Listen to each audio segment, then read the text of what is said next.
Hello everyone, তো পরের দিন সকাল সকাল উঠে আমরা চলে গেছিলাম দর্শন আরতি দেখতে।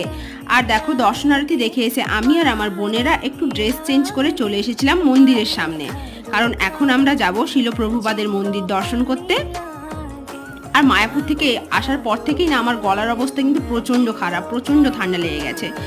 যাই হোক, শিলপ্রভুপাদের মন্দির দর্শন করে এখন আমরা যাচ্ছিলাম গোশালার উদ্দেশ্যে। আর গোশালায় আমরা যাচ্ছিলাম গরুর গাড়ি করে যাওয়ার অভিজ্ঞতাটা খুব দারুণ ছিল আমার কাছে।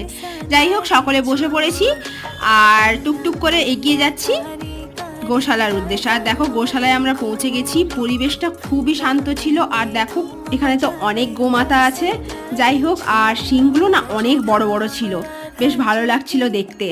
আর এক একটা শিং তো পুরো ত্রিশূলের মতন। যাই হোক, অনেকক্ষণ ঘোরাঘুরি করে এখানে গোশালার মধ্যে দুধের তৈরি অনেক কিছুই পাওয়া যাচ্ছিল, তার মধ্যে তো আমাকে লস্যিটা বেস্ট লেগেছে।